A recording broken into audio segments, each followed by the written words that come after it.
Hey guys, welcome to Euroleague Fantasy Talks. In this episode, we'll cover the Euroleague Fantasy drafts for Euroleague playoffs.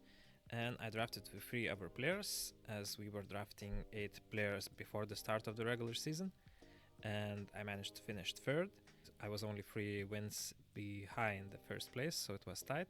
And now we continue in the playoffs, but we decided to divide into 2 groups of 4 players, as there is limited amount of teams in the playoffs. It would be very hard to get competitive teams, especially when will be some series finishing after game 3 or game 4. That's why we are going into 4-player draft, and we were doing snake draft, which means that Mr. Black got first pick, Mr. Blue got second pick, Mr. Red got third pick, and I got fourth pick. And that's why I also get 5th pick, Mr. Red 6, 7th, Mr. Black 8, and Mr. Black gets 9, Mr. Blue 10th, 11th, and I get 12th and 13th, and so on. The idea is to show you how our draft went, so you guys get inspiration in case you haven't drafted yet. By the way, we will only play the quarterfinal series, and after that, 2 top players from both of these groups of 4 people. We will do another draft for Final 4. That's the idea. So we are focusing only on the quarterfinal series when drafting, and we will play in points, where another option is to play head-to-head matchups and calculate victories based on that, but we opted for points. So it doesn't matter who we will be matched up, as we won't, as we will only want to get as many points, as many fantasy points as possible in those potentially game 5s, if any or how many series reach that point. Mr. Black started and he picked Vezenkov as his number 1 pick, and so I will be listing here the number of the pick, overall pick in our draft, and here will be the names, as we need in total to have 5 guards, 5 forwards, and 3 centers. Of course, there will always be 1 guard, 1 forward, and 1 center bench, so they will not produce us points in those rounds that they are benched, but it's also good to have, especially when some series will end sooner than game 4 or game 5. So just good to have higher rosters also in case of injuries. So Mr. Blue, as his first pick, picked Kendrick Nunn. Second overall, Mr. Red went with TJ Shorts on both our logical picks, because one of the top players, and of course in this system you really want to have players that potentially will go into game 5. You want players and the best players from those series. So it's all predictions at this point. For example, I went with Mike James because I think that Monaco and Barcelona series have a high chance to go into game 5. So Mike James is the leader of his team, and that's why I picked him. And then I went with Hayes Davis. And when reflecting now, I don't know if I did the best move. Of course, if that series proceeds, at least game 4, then I'm happy. Then I think now I kind of realized too late that Olympiacos and Real Madrid series might go into game 5, and then I would want to have someone like Tavares or Facundo. So I didn't pick them, which then I regretted a bit. So we go back to Mr. Red, their second pick and 6 overall. So we went with Facundo, of course. And Mr. Blue picked Daniel Tice. Logical pick, especially if they will go into game 5. Kendrick Nunn, however, might finish in game 3 or game 4. So let's see. Mr. Black then got 2 picks, so picked Walter Tavares and Kevin Punter. So he picked another player from Olympiacos and Real Madrid series. Of course, he is investing, he told in that series. He thinks it goes into game 5. So if that's the case, then of course he's the lucky guy. He has 2 of the top 3, top 4 players from that series. Kevin Punter, I think he will not produce in every game of the series, but he definitely can explode in some of the games against Monaco, depending of how we will be able to defend him. Alpha Diallo together with Blossom Game and Nicolaitis, depending on his shape.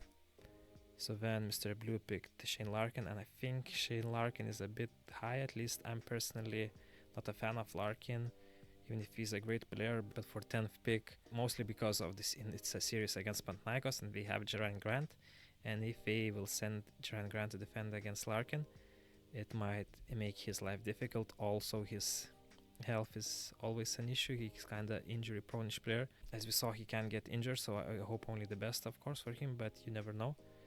So that's why I think, personally, I wouldn't pick him that high, but it's of course my personal opinion.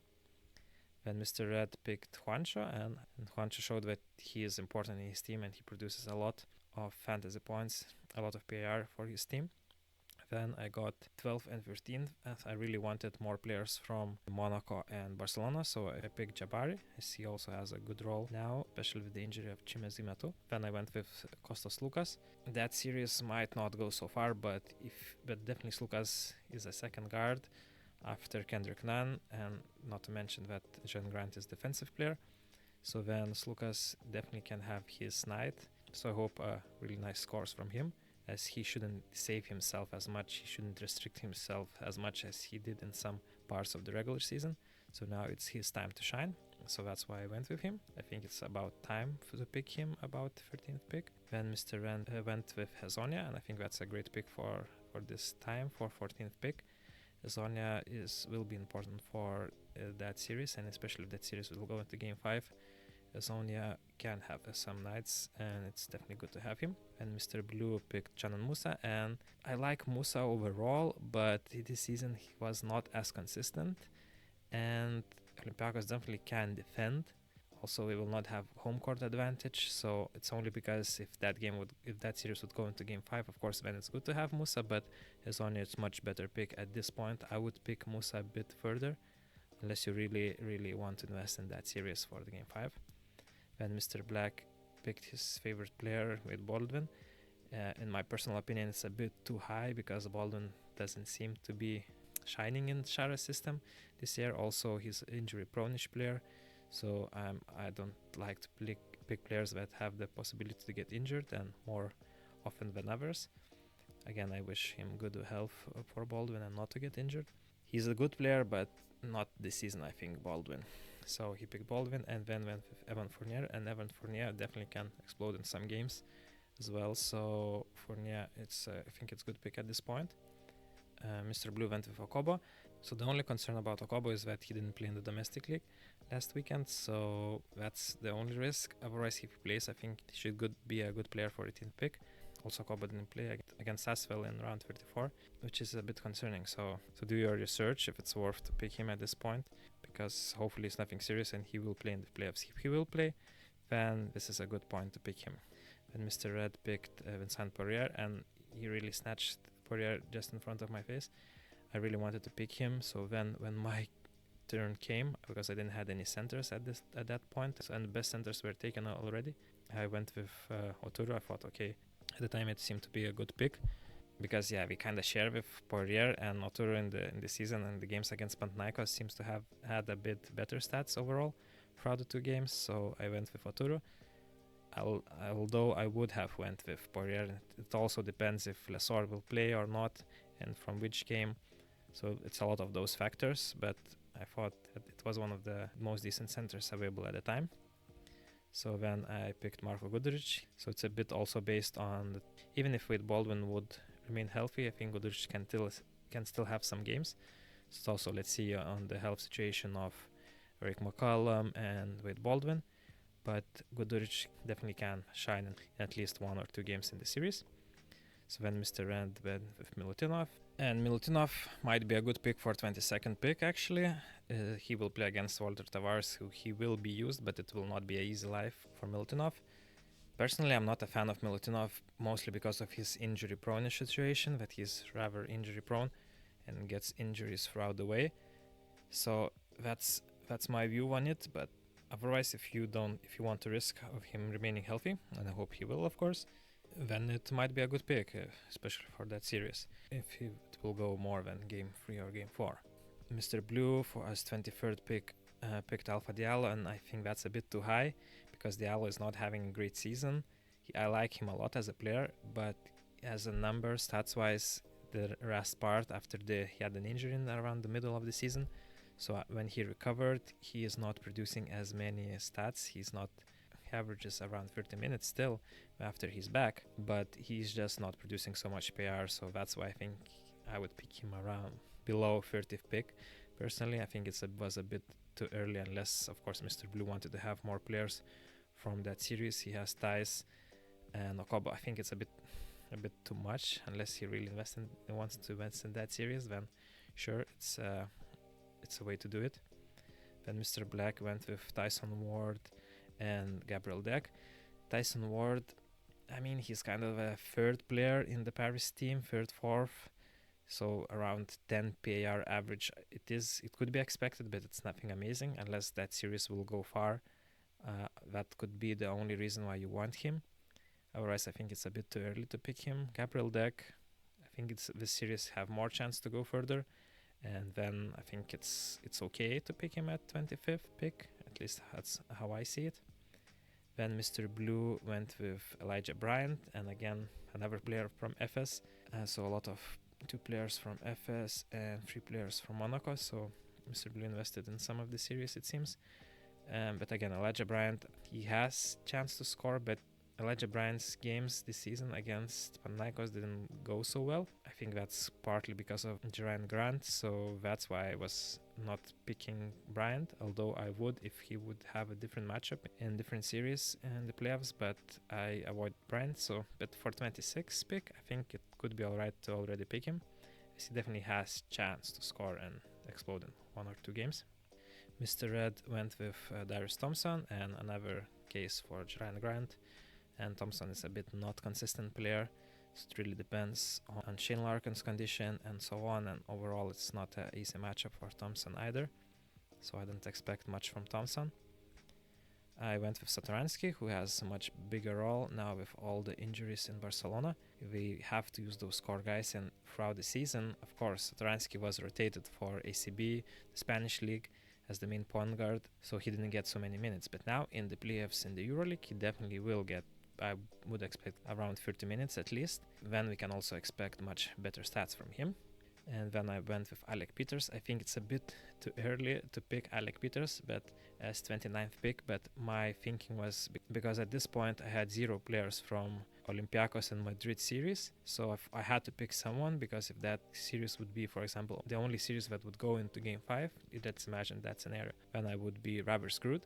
So I had to pick someone from that series, and Peter seemed to be a legit pick at that point, as there was not so many other players left. I might have overlooked Papanikolaou, so I might have picked Papanikolaou. So Peters or Papanikolaou I think are quite good for this time in my scenario. But then Mr. Red picked McCollum, which is a bit of a coin flip I think, but for 30th pick you might as well have him just in case that series goes far.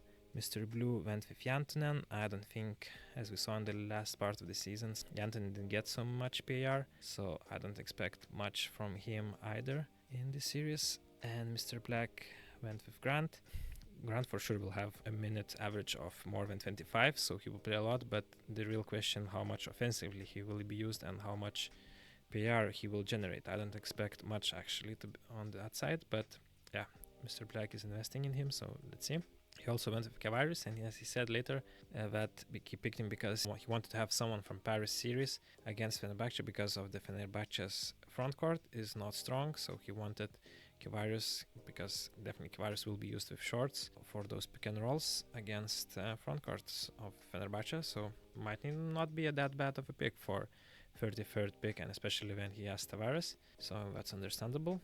And Mr. Blue went with Biberovic. Biberovic might have some games because it's a double week, and then again after the weekend another game on Tuesday and Wednesday, so we will definitely have to rotate players, so Biberovic might get his chance, especially if that series progresses. And Mr. Red picked Meli. I guess people just started to realize that the Fenerbahce players and Paris players are reducing in numbers, so we wanted to have someone from that series, so we picked Meli, but personally I'm out of Meli because he doesn't really produce PAR, so that's really last resort I would pick him. I think it's a bit too early to pick him at this point, unless you really need someone from that series. Then I went with Matthias Lassort. Yes, I know it's a risky pick, but in case he plays, I think I have a really good chance, and in case he doesn't, I have Omer Yurtseven as my 37th pick. So my centers are really invested in one series, PAO and FS, and actually when I think about it, it's not amazing, so I think I will have to do trades, or at least look for someone in a free agency. But in case Rasor plays, and he's kind of expected to play in the playoffs, if maybe not from the game 1, then from the game 2, otherwise Yurtseven will definitely be beneficial for me in the meantime. I probably should trade out Autotura at this point for some other from a center from a different series. Then Mr. Red went with Anderson from Barcelona, and he definitely can have at least one game in the series. So with a great stats, so I think it's a worthwhile pick at this point for 30th pick. Then Mr. Blue went with Jan Vesely. No one was picking Vesely before that, as he is recovering. He's getting back into shape after the injury he had in a quite long part of the season. Yeah, as a third center, I think he might be picked at this point. That's why he went so low. Mr. Black picked Blossom Game and Williams Goss. So Blossom Game, I think he's alright for to pick at 40th. He will be used, he will get his minutes. I'm not sure how much he will bring offensively. But then I really wanted to pick Nigel Williams-Goss, but again, he was picked before me, before I could pick him. I think, especially if World Cup is not certain, he should be back, but depends on how he feels, on his condition, on his shape. So Williams-Goss might have a good role in this series, especially playing against Real Madrid, his former team. And Mr. Blue went with Chede Osman, and I think that's a bit too high for Osman. I don't expect really much from him in this series. He hasn't had so much trust from Ataman. And then Papanikolaou went again just in front of me. I would have actually picked him, but Mr. Red got him. And then I had to pick Schmitz. I think he can have around 10 PIR average, so I have too many front court players from that series, to be honest, but there was not so many better options at forward, so I picked him. Then I picked McKissick. Shaq McKissick might have some games in this series, as we know that usually in the playoffs he might be used by Coach Bartzokas. Mr. Red went with Nadir Hifi. He was more of a scorer rather than PIR or fantasy points player. That's why he went so low. But of course, he's the top scorer of Paris team.